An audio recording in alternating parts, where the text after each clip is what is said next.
ये सीधी की धरती के लिए गौरव की बात है कि हम सबके बीच में हमारे आस्था के केंद्र, हमारे मार्गदर्शक, जो न सिर्फ देश को दिशा देने का काम कर रहे हैं बल्कि दुनिया को भी दिशा और ताकत देने का काम कर रहे हैं, ऐसे हमारे दुनिया के सबसे लोकप्रिय नेता, हमारे देश के यशस्वी प्रधानमंत्री आदरणीय नरेंद्र मोदी जी हम सब लोगों के बीच में पधार गए हैं। मैं यहाँ उपस्थित इस जन सैलाब से ये अनुरोध करना चाहता हूँ कि दोनों हाथ ऊपर उठा के आदरणीय मोदी जी का स्वागत करें, वंदन करें, अभिनंदन करें।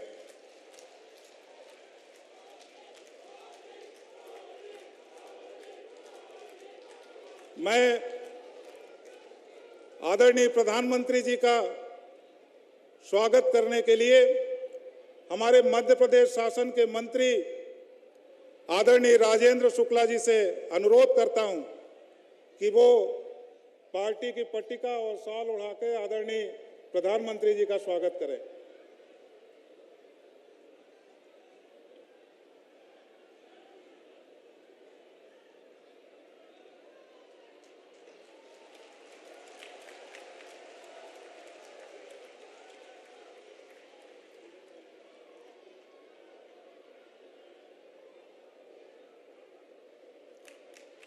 इसके साथ साथ मैं आदरणीय राजेंद्र शुक्ला जी से अनुरोध करूंगा कि वो आएं और आदरणीय प्रधानमंत्री जी का अपने उद्बोधन के माध्यम से स्वागत भाषण करें।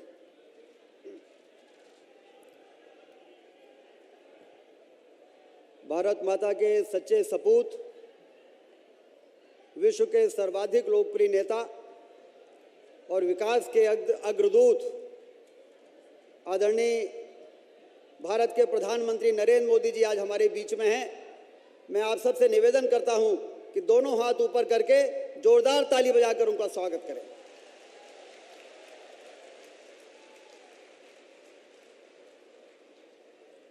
आदरणीय प्रधानमंत्री जी, मंच पर उपस्थित राज्यसभा के सदस्य आदरणीय अजय प्रताप सिंह जी, हमारी सीधी की प्रत्याशी आदरणीय श्रीमती रीति पाठक जी, आदरणीय कुंवर सिंह टेकाम जी धौनी के प्रत्याशी, आदरणीय रामनिवास शाह जी सिंगरौली के हमारे प्रत्याशी, आदरणीय शरदेंदु तिवारी जी चोरहट विधानसभा के हमारे प्रत्याशी, आदरणीय विश्वामित्र पाठक जी सिहावल क्षेत्र के हमारे प्रत्याशी, आदरणीय श्रीमती राधा सिंह जी चितरंगी विधानसभा की हमारी प्रत्याशी और भारतीय जनता पार्टी के जिलाध्यक्ष सिंह साहब और यहाँ पर हजारों की संख्या में उपस्थित माताएं, बहनें, बुजुर्ग, नौजवान साथियों, आदरणीय प्रधानमंत्री जी, आज आपका स्वागत करते हुए विंध्य की पवित्र धरा पर हम सारे विंध्य के लोग गौरव अनुभव कर रहे हैं, गौरवान्वित हैं, क्योंकि आपने देश के उन उलझे हुए मामलों को जिस कुशलता के साथ सुलझाया है, चाहे वो कश्मीर का मामला हो, चाहे अयोध्या में भगवान राम के मंदिर का मामला हो, ये सारे मामले हमारे देश को दीमक की तरह खोखले कर रहे थे वर्षों से, जिसको आपने, आपके नेतृत्व ने कुशलतापूर्वक सुलझाकर देश को विकास के पथ पर तेजी के साथ आगे बढ़ने का मार्ग प्रशस्त किया है। इसलिए आपका स्वागत करते हुए हम लोग अपने आप को गौरवान्वित महसूस कर रहे हैं। कोविड जैसी महामारी में आपने 240 करोड़ लोगों को मुफ्त में वैक्सीन लगाकर जिस तरह करोड़ों लोगों को जीवन को बचाने का काम किया, वो इसलिए हम लोग आपका अभिनंदन करते हैं। स्वामी विवेकानंद जी ने कहा था 19वीं सदी में कि 21वीं सदी भारत की होगी, और आज उस महापुरुष की भविष्यवाणी के साकार होते हुए हम लोग उसको देख रहे हैं कि आदरणीय नरेंद्र मोदी जी के नेतृत्व में भारत विश्व गुरु बनने की दिशा में मजबूती के साथ न सिर्फ आगे बढ़ा है बल्कि उसके बहुत करीब पहुंच गया है। ये बातें वास्तव में हमारे देश में बहुत पहले से इस प्रकार के नेतृत्व की आवश्यकता थी। कोई व्यक्ति ऐसा मिले, कोई व्यक्ति ऐसा आए जो देश को गरीबी से, देश को पिछड़ेपन से मुक्त कराकर और देश को विकास की ऊंचाइयों पर पहुंचाने का काम कर सके। वो आपके माध्यम से, ईश्वर की कृपा है कि आप भारत को मिले हैं, देश को मिले हैं, और आपके नेतृत्व में ये काम हो रहा है। ये विंध्य क्षेत्र में भी वर्षों से ललितपुर से सिंगरौली रेल लाइन जो वर्षों से धन के अभाव के कारण नहीं बन पा रही थी, जो हमारे लिए भाग्य रेखा साबित हो सकती है, उस काम को भी आपने कराने का काम किया। हमारे विंध्य क्षेत्र में 15,000 मेगावाट बिजली बनती है। धरती के अंदर कोयला जितना हमारे यहाँ है देश के किसी कोने में नहीं है। 40 मिलियन टन सीमेंट बनती है। जितना लाइमस्टोन हमारे धरती के अंदर है उतना देश में कहीं नहीं है। उसके बावजूद हमारा विकास तेजी के साथ आगे नहीं बढ़ पा रहा था। आपने उड़ान स्कीम बनाई और हमारे विंध्य क्षेत्र में रीवा में 400 करोड़ रुपए का हवाई अड्डा बनने का मार्ग प्रशस्त हुआ है। यह भी आपकी कृपा से सारे देश में जिस तरह से देश की स्पीड बढ़े, देश का स्केल बढ़े, उसके लिए जो आपने महत्वाकांक्षी योजना बनाई, उसका प्रसाद, वो अमृत की बूंदें हमारे विंध्य क्षेत्र में भी आपकी कृपा से पड़ी हैं। इसलिए एक बार फिर से सारे लोगों की ओर से और मंच पर बैठे हुए हमारे भारतीय जनता पार्टी के सभी नेताओं की ओर से आपका स्वागत करते हैं, आपका अभिनंदन करते हैं, आपका वंदन करते हैं। बहुत बहुत धन्यवाद।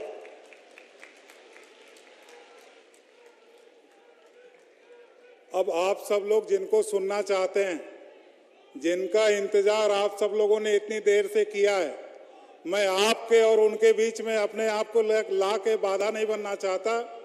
मैं आमंत्रित करना चाहता हूं अपने देश के यशस्वी प्रधानमंत्री आदरणीय नरेंद्र मोदी जी को कि वो आए और आप सब लोगों को अपना मार्गदर्शन दे। आप जोरदार तालियों के साथ आदरणीय मोदी जी का स्वागत करें।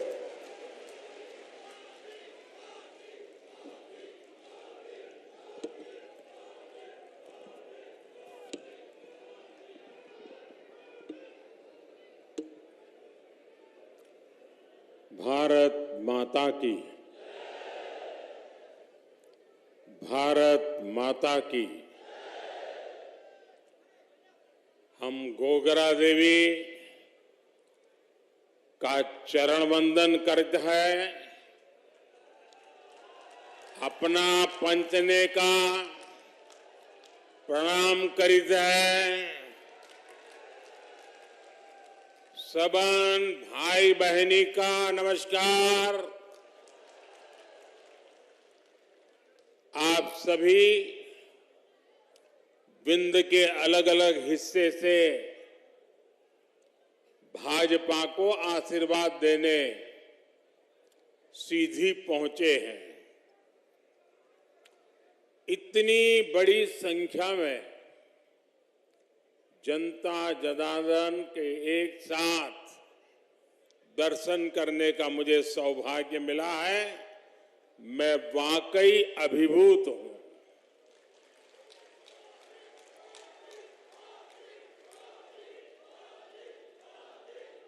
और जहां तक मेरी नजर पहुंचे, मुझे लोग ही लोग नजर आ रहे हैं। और इतनी बड़ी तादाद में माताएं बहनें, आपके आशीर्वाद हम सबकी बहुत बड़ी शक्ति है। मैं माताओं बहनों को इस विशाल संख्या में आने के लिए विशेष रूप से प्रणाम करता हूं।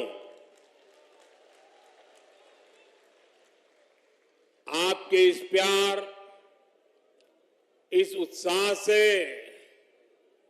साफ है कि एमपी में फिर एक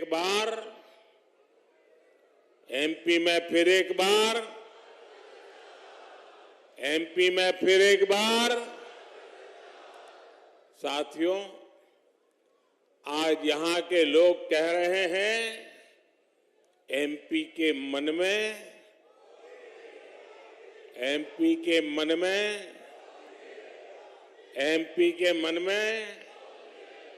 और मोदी के मन में ईश्वर रूपी जनता जनार्दन आप लोग मोदी के मन में है, मोदी के दिल में है। एमपी के मन में मोदी क्यों है भाई? भाजपा क्यों है? ये कोई रहस्य की बात नहीं रह गई है।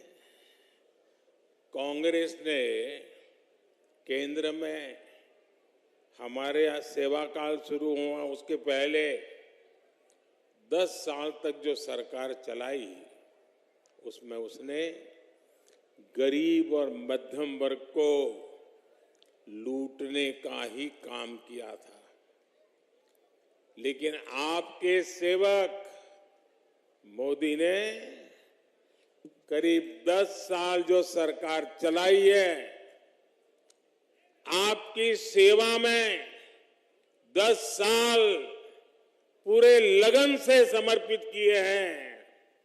उसमें घोटाले बंद हुए हैं, गरीब और मिडिल क्लास की बचत हुई है, उन्हें अधिक सुविधा मिली है।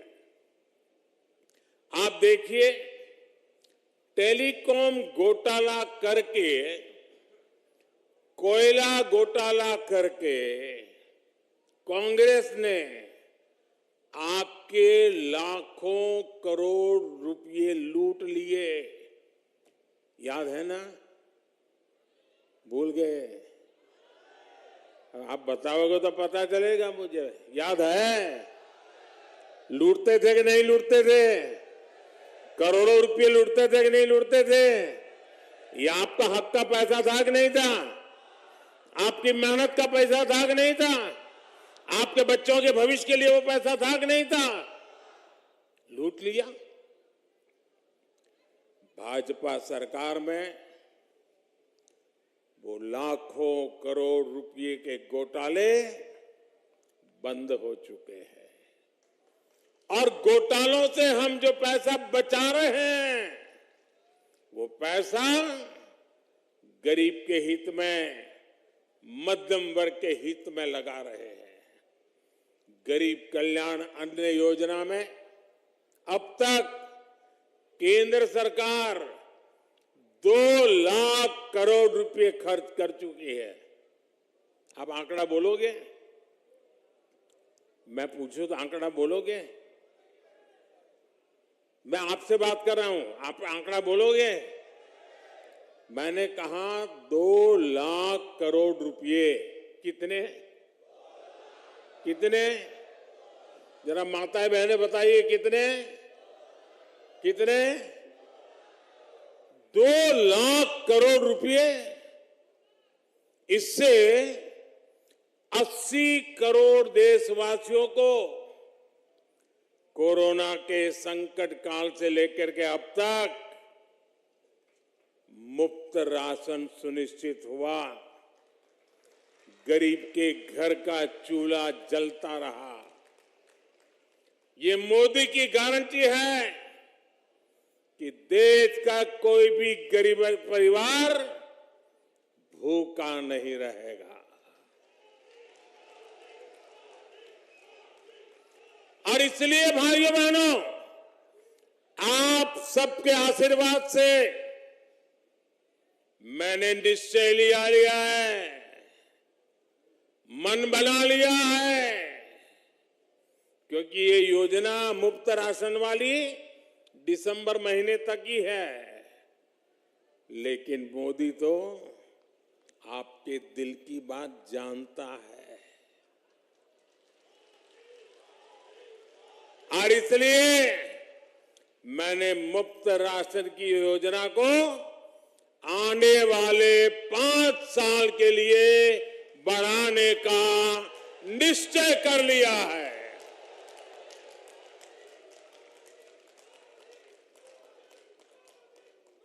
अगर हम एक परिवार में 4-5 लोग भी मान लें तो ऐसे हर परिवार को मुफ्त राशन योजना की वजह से हर महीने 700, 800, 900 रुपया बचने वाले हैं। साथियों, गरीब का पैसा गरीब के पास जाए, गरीब के लिए खर्च हो और कोई बिचौलिया बीच में वो पैसे लूटे नहीं, यही मोदी की विशेषता है।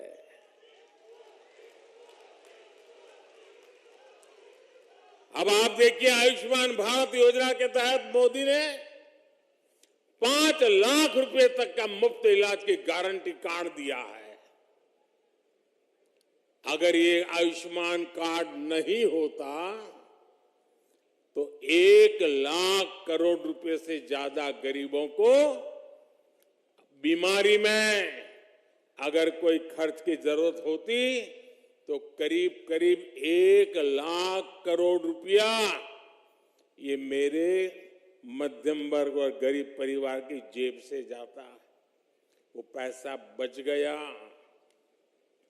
भाजपा सरकार ने देश में सस्ती दवाओं वाले 10,000 जन औषधि केंद्र भी खोले। इन जन औषधि केंद्रों पर 80% डिस्काउंट के साथ दवाइयां दी जा रही है। और इतनी बड़ी माताएं बहनें हैं, अगर कहीं पर भी बोर्ड लिखा है ना 10% डिस्काउंट, तो पहले वहीं लेने जाएगी। ऐसा ही होता है ना, साड़ी लेने जाएं और एक दुकान पर लिखा है 10% डिस्काउंट, तो चलो भाई उधर नहीं जाना है, पहले यहां जाएंगे। ये मोदी दवाई में 80% डिस्काउंट दे रहा है, 80%। और इससे भी गरीबों के 25,000 करोड़ रुपए से ज्यादा खर्च होने से बचे हैं।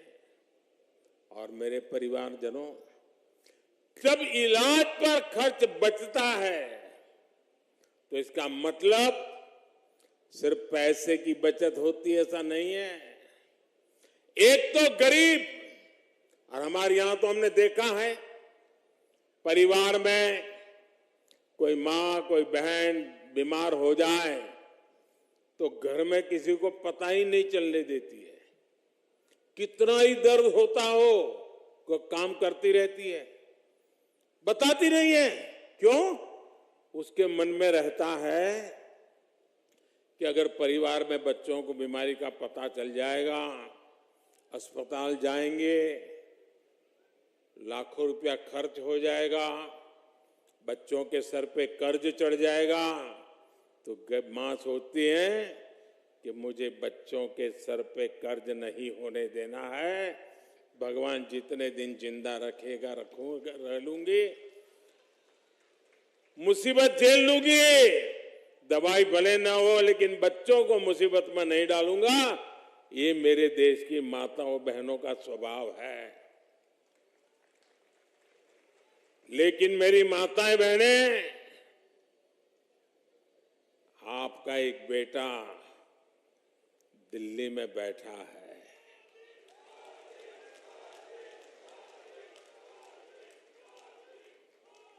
वो आपकी पीड़ा को समझता है। मेरी कोई मां कोई बहन बीमारी झेलती झेलती जिंदगी काटे, ये उसका बेटा सह नहीं सकता। और इसलिए आयुष्मान योजना से सिर्फ पैसे बचते हैं ऐसा नहीं, पूरा परिवार बच जाता है। परिवार के सपने फिर से जिंदा हो जाते हैं। परिवार फिर एक बार खुशहाल हो जाता है, नई जिंदगी जीना शुरू कर देता है। साथियों, देश भर के गरीब परिवारों को अपना पक्का घर मिले, ये गारंटी भी मोदी ने दी है। पीएम आवास की इस योजना पर ही अभी तक 4 लाख करोड़ रुपए सरकार खर्च कर चुकी है। आंकड़ा याद रहेगा आपको? कितना?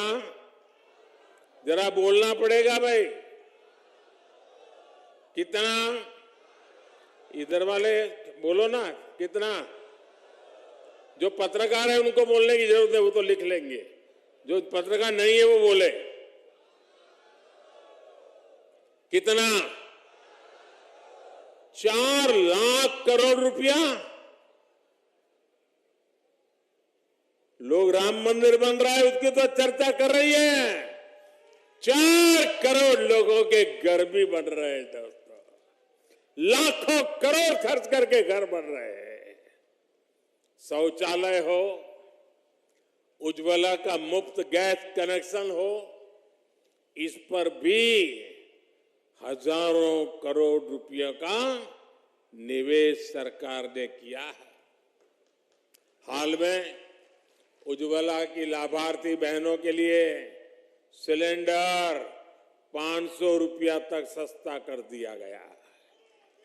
यानी हमने गरीबों को सुविधाएं भी दी है और उनका पैसा भी बचाया है। मेरे परिवारजनों, कांग्रेस का इतिहास डगर डगर पे झूठ बोलना, लोगों को भ्रमित करना और बिल्कुल चेहरे पर कोई असर ही नहीं, इतना आराम से झूठ बोल लेते हैं। उन्होंने गरीबों से जितना झूठ बोला है ना पिछले 50-60 साल में, आप कल्पना नहीं कर सकते। कांग्रेस ने गरीबों से झूठ बोला, महिलाओं से झूठ बोला, नौजवानों से झूठ बोला। कांग्रेस ने किसानों से कर्ज माफी के वादे किए। झूठ बोलने की हिम्मत देखिए इनकी। और उनको लगता है देश की जनता पहले की तरह ऐसी है, भली बोली है।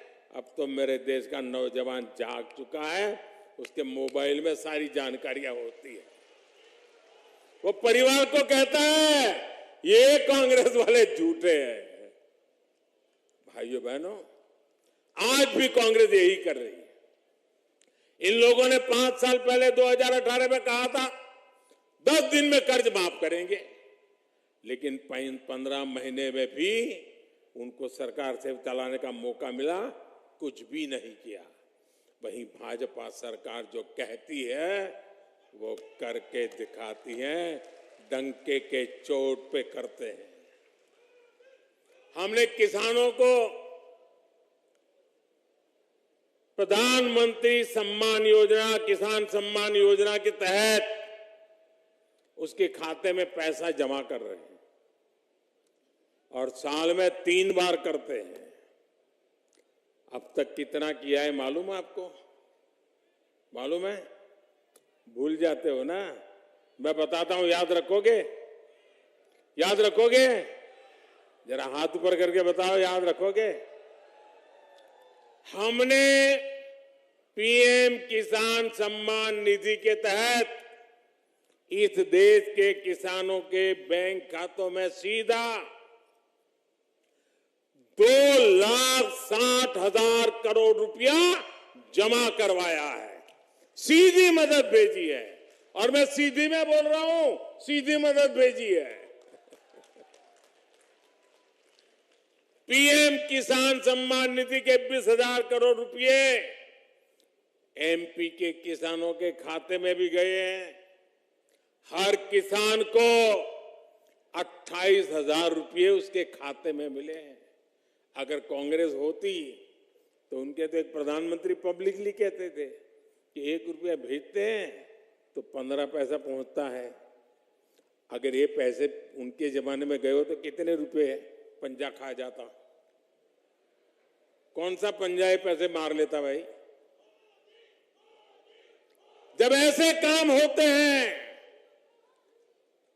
लोगों की भलाई के लिए काम होते हैं, सिर्फ और सिर्फ देश का भला करने का इरादे से काम होते हैं, तभी लोग कहते हैं एमपी के मन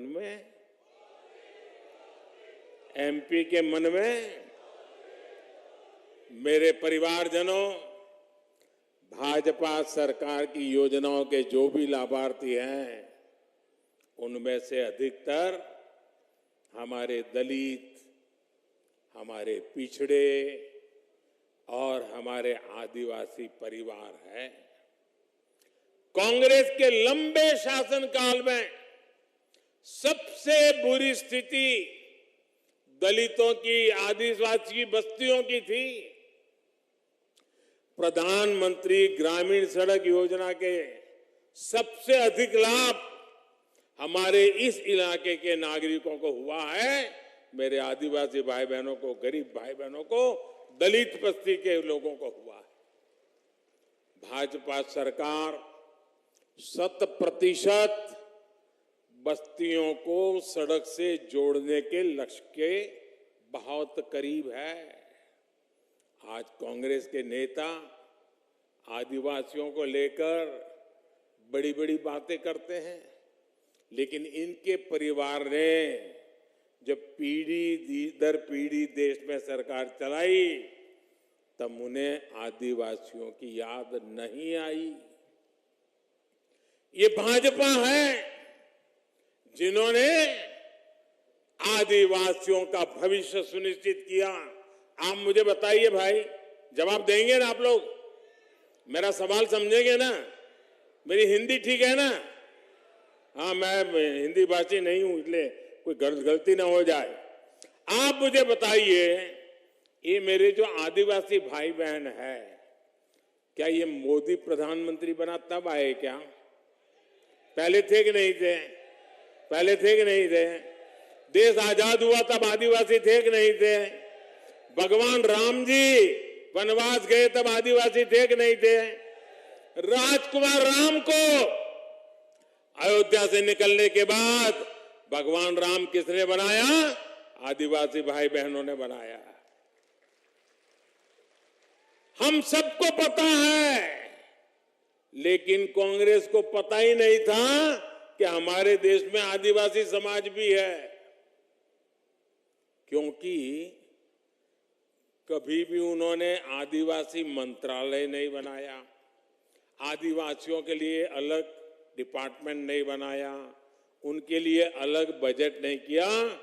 अटल बिहारी वाजपेयी की सरकार जब बनी तब देश में पहली बार आदिवासियों का अलग मंत्रालय बना, उनका अलग आदिवासी मंत्री बना और आदिवासी कल्याण के लिए लाखों करोड़ रुपए के बजट बनना शुरू हुआ। पिछले 9 वर्ष में आदिवासी कल्याण के लिए बजट में 5 गुना वृद्धि की गई है। ये भाजपा सरकार है जिसने बैगा, भारिया, सहारिया जैसी पिछड़ी जनजातियों की भी सूद ली। भाजपा सरकार इनके लिए 15,000 करोड़ रुपए का खास अभियान शुरू करने जा रही है।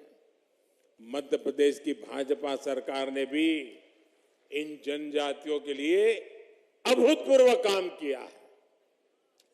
अगर एमपी की बहनों के लिए लाडली लक्ष्मी जैसी योजनाएं चलाई गई हैं, तो बैगा, भारिया और सहारिया जनजाति की बहनों को भी सीधी मदद दी जा रही है। विश्वकर्मा साथी, जिनके बिना रोजमर्रा के जीवन की कल्पना भी कठिन है, उनको भी कांग्रेस ने कभी नहीं पूछा।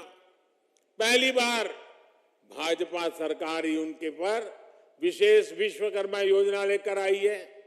इस योजना पर भी 13,000 करोड़ रुपए खर्च किए जा रहे हैं। ऐसे ही काम के कारण हर वंचित परिवार कह रहा है, गांव-गांव कह रहा है, एक-एक घर कह रहा है, फिर एक बार,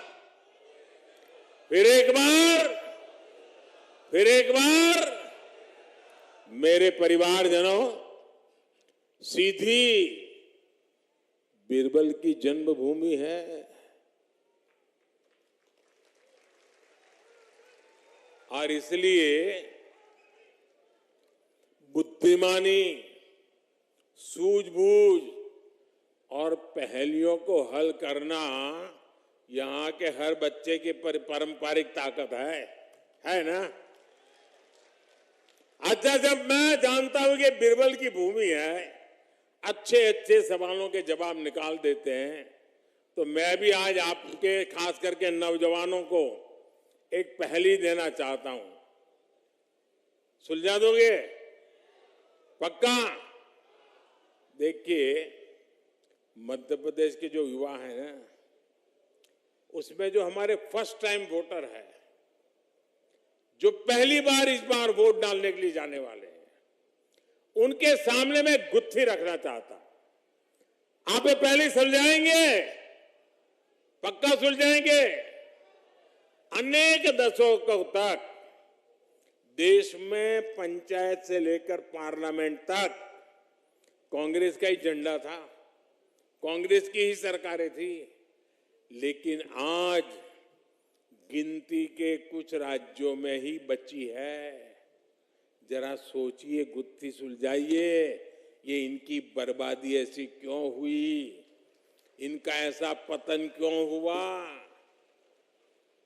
साथियों, वो इसलिए हुआ क्योंकि कांग्रेस का नारा रहा है, गरीब की जेब साफ, गरीब की जेब, गरीब की जेब और काम हाफ, काम हाफ जेब साफ। यूपी, बिहार, गुजरात, पश्चिम बंगाल, तमिलनाडु, उड़ीसा, कितने राज्य गिनाऊं मैं, एक बार कांग्रेस गई तो वहां के लोगों ने कांग्रेस को दोबारा घुसने नहीं दिया है।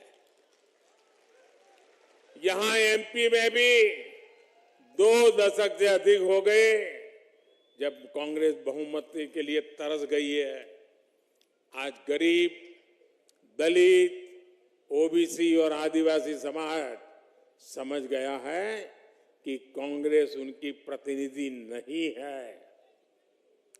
कांग्रेस ने सिर्फ वोट के लिए इस्तेमाल किया है। साथियों, कांग्रेस का पूरा इतिहास देखिए, उन्होंने केवल उन्हीं को आगे बढ़ाया जो दिल्ली दरबार में हाजिरी लगाते थे। एससी, एसटी, ओबीसी, इन समाज के प्रभावशाली नेतृत्व को कांग्रेस ने कभी उभरने नहीं दिया। इनकी यही दरबारी मानसिकता है जिसके कारण ये दिन रात, सुबह शाम, बाकी सब काम भूल जाते हैं, एक काम कभी नहीं भूलते। आपने देखा होगा, कांग्रेस की विशेषता है, बाकी सब काम भूल जाएंगे, एक काम कभी भूलते नहीं है, और वो काम है सुबह शाम मोदी को गाली देना। एक ही काम, गालियां देते रहते हैं। मोदी को गाली दे देते ये पूरे ओबीसी समाज को गालियां देने लगे हैं। साथियों, जब भाजपा ने तय किया कि एक आदिवासी बेटी देश की राष्ट्रपति के रूप में हम चाहते थे, कांग्रेस ने तब उसका भी घनघोर विरोध किया। ये भाजपा ही है जो एससी, एसटी, ओबीसी समाज की आकांक्षाओं का सम्मान करती है, उन्हें मान देती है। आज आपने अखबार में पढ़ा होगा, पहली बार देश में इंफॉर्मेशन कमिश्नर के रूप में, चीफ इंफॉर्मेशन कमीशन के रूप में पहली बार, कब मैं दिल्ली था, चुनावी दौरा कैंसिल करके गया था, मीटिंग के लिए गया था, और हमने चीफ इंफॉर्मेशन कमिश्नर के रूप में राजस्थान के एक दलित को पहली बार उसका अध्यक्ष बनाया है। और एक कांग्रेस वाले देखिए, मीटिंग में उनको आना था, मीटिंग का उनको निमंत्रण गया था, समय से पहले गया था, उन पर फोन पे बात हुई थी, लेकिन जब उनको पता चला कि एक दलित अध्यक्ष बनने वाला है, उन्होंने मीटिंग का ही बहिष्कार कर दिया।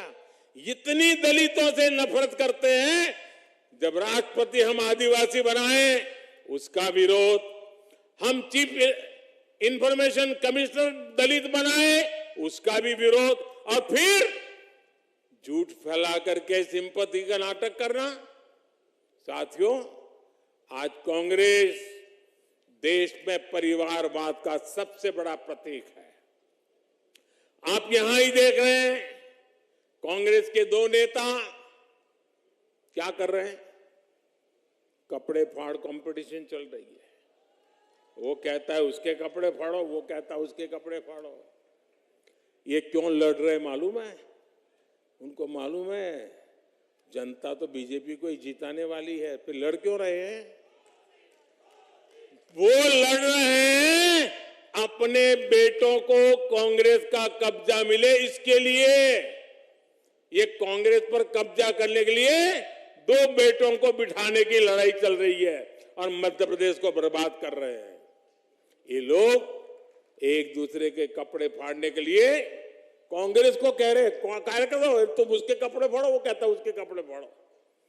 जिनके लिए सिर्फ अपने बेटों का भविष्य ही प्राथमिकता है, वो आपके बेटे बेटियों का भला सोच ही नहीं सकते। मेरे परिवारजनों, कांग्रेस ने मध्य प्रदेश को बीमारू राज्य बना दिया था। भाजपा ने मध्य प्रदेश को विकास के मामले में बहुत आगे पहुंचाया है। आज एमपी अन्न उत्पादन में अग्रणी है। आज एमपी स्वच्छता के मामले में अग्रणी है। 2 दशक पहले एमपी में बिजली का बड़ा संकट रहता था। आज एमपी सरप्लस बिजली पैदा करता है। अब एमपी में पहले के मुकाबले 5 गुना ज्यादा मेडिकल कॉलेज है। यहां सीधी में भी मेडिकल कॉलेज बन रहा है। एमपी की पहचान अब देश के एक महत्वपूर्ण औद्योगिक राज्य के रूप में होने लगी है। साथियों, कांग्रेस ने कैसा काम किया, ये आज की नई पीढ़ी को जानना बहुत जरूरी है। 2014 तक देश में 100 से अधिक जिलों पर कांग्रेस ने पिछड़े होने का ठप्पा लगाया हुआ था। यहां एमपी के भी 8 ऐसे जिले थे जिन्हें कांग्रेस ने पिछड़ा घोषित किया था। इनमें से अधिकतर आदिवासी बाहुल्य जिले थे, जिसमें हमारे सिंगरौली और दमोह जैसे जिले भी थे।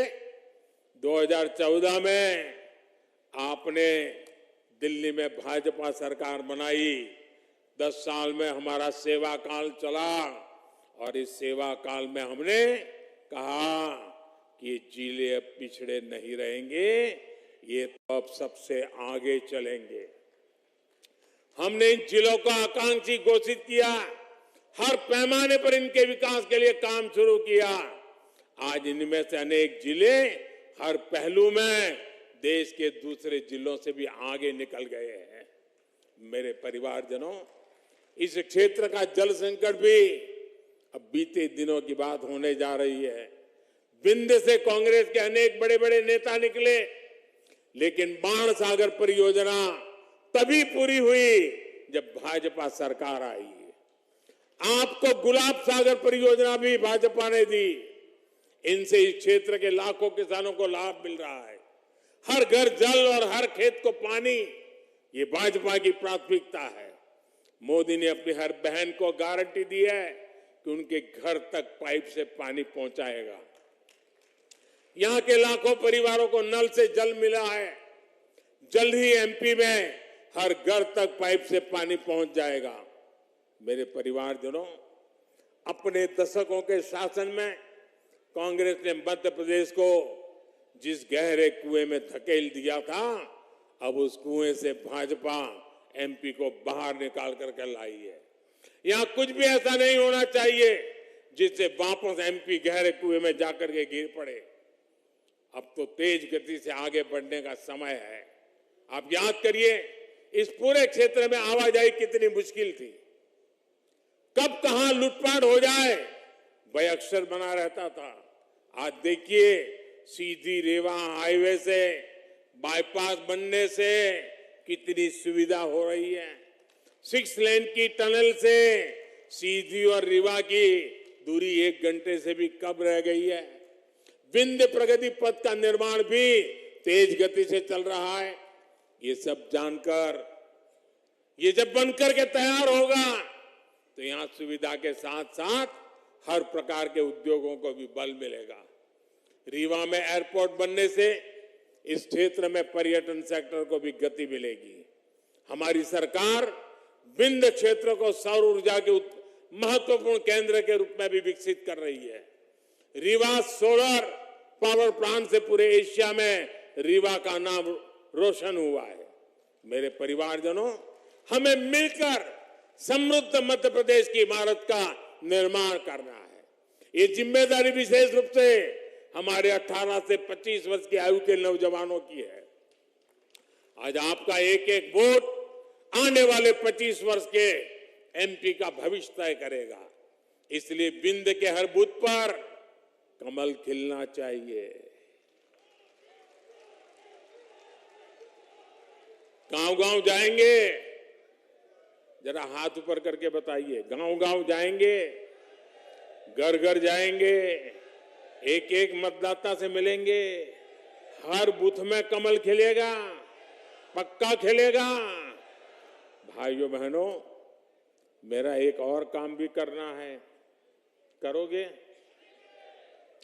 ये मेरा पर्सनल काम है, करोगे? चुनाव वाला नहीं है, करोगे ना? फिर ऐसा नहीं अभी हम तो नहीं करेंगे, हम तो चुनाव में पड़े हैं, ऐसा नहीं करोगे ना? करोगे मेरा काम? पक्का करोगे? अच्छा, आप जाकर के हर परिवार में जाके मिलना और उनको कहना कि अपने मोदी जी सीधी आए थे, कहेंगे ना? और उनको कहना मोदी जी सीधी आए थे, उन्होंने आपको प्रणाम भेजा है। ये मेरा काम कर दोगे? हर घर मेरा प्रणाम पहुंचा दोगे? क्योंकि उनके आशीर्वाद मुझे एक नई ताकत देते हैं, नई ऊर्जा देते हैं, देश के लिए दौड़ने के लिए एक नई हिम्मत दे देते हैं। और इसलिए घर घर जाकर के मेरे प्रणाम पहुंचा दीजिए। मेरी यही अपेक्षा है आपसे। मेरे साथ बोलिए, भारत माता की। पूरी ताकत से बोलिए दोस्तों, भारत माता की, भारत माता की, भारत माता की। बहुत बहुत धन्यवाद।